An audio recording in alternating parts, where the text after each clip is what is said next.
आमचाही भरोसा आहे संताजीराव. पण लक्षात घ्या, झेप घेण्याआधी वाघ सुद्धा 2 पावलं माघारी येतोच.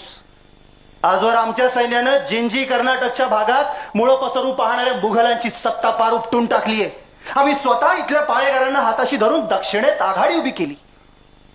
पण आता मात्र आमच्या स्वराज्याला आमची गरज आहे आणि म्हणून इथं गुंतून राहणं आम्हाला परवडणार नाही. त्यासाठी आता राज आपलं म्हणणं आमासनी तरी पटतंय. होय, पटवून घ्यावं ही अपेक्षा. 6 वर्षे झाली हा जुल्फिकार जिंजीला वेढा देऊन बसलाय. आता औरंगजेबाला शंका आलीये, 6 वर्षे झाली तरी हा जुल्फिकार जिंजी का जिंकू शकत नाहीये. ध्यानात घ्या, औरंगजेब आणि जुल्फिकार यांच्यात उभी राहणारी ही दरी आपल्या फायद्याची आहे. आता जुल्फिकार खानाने आमच्याशी संधान बांधले असेल या संशयाने औरंगजेबाने आपला शहजादा कामबक्षाला पाठवला होता इकडे. त्यालाही जुल्फिकार खानाने कैद करून डांबून ठेवलंय. काय बादशाच्या पोराला डांबला? अहो म्हणजे बादशाची उघड उघड होईल. तेच तर हवं होतं आम्हाला. आता आम्ही जुल्फिकार खानाशी मैत्री केली तर औरंगजेबाचं खच्चीकरण होईल. कडे जुल्फिकार आमच्यासाठी जिंजीचा वेढा सैल करेल आणि आम्ही आपल्या स्वराज्यात वापिस जाऊ. त्या औरंगजेबाला भिडू. या औरंगजेबाचा खात्मा करण्यास हा जुल्फिकार खानच आपल्याला मदत करेल. अब कशाला राजा नुसतं सपान बघताय? अहो ज्याच्या जीवावर तुम्ही समधी प्यादी मांडायला लागलाय तो जुल्फिकार खान सुद्धा सापाची औलाद. अहो त्याच्या भरोसा ठेवताय. घेतलं त्याने औरंगजेबाशिवाय, पण कशासाठी? त्या औरंगजेबाला इथं गाडून त्याला बादशाह व्हायचं आहे.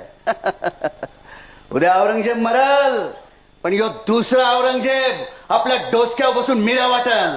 संताजीराव, उद्या काय होईल याचा विचार करून आम्हाला आजची संधी गमवायची नाही. चूर दाखवून वाघ खराब घ्यायला लागला तुम्ही. गेली 6 वर्ष दक्षिणेत राहिला यो जुल्फिकार खान. आता त्याच्या बुडाला बी मुळं फुटल्या. ती औरंगजेबाला मारून तो इथं बादशाह होणार. हे चालणार आहे तुम्हासनी? सगळं चालणार आहे तुम्हासनी?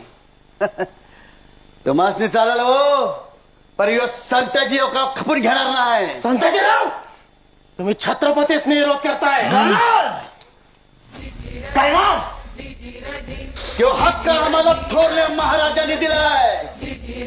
रक्ताचं पाणी केलं माझ्या शिवबा राजानं ह्यो दक्षिण मुलूक घडवायला.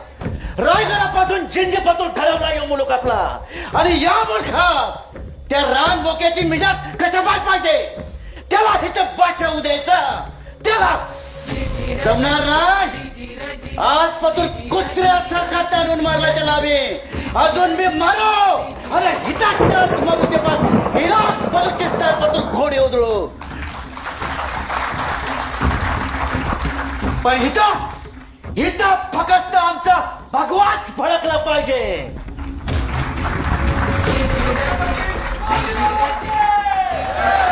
त्यात माघार नाही. संताजीराव, आमचा निर्णय झाला आहे. आम्हाला तो मान्य नाही. मग तुम्हाला सेनापतीपद सोडावं लागेल. राजा सोडला. यो संताजी पदाच्या तुकड्यासाठी नाही जन्माला आला. सोडली चाकरी तुमची. पण कुणी जीव हाय तोवर लढणार. एकला तर एकला आणि त्या औरंगजेबाला लोळवणार आणि भगव्यासाठी जीव ठेवणार. चाललो आम्ही स्वराज्यासाठी. स्वराज्य सोडून. संताजीराव ऐका, राजा तुम्ही तरी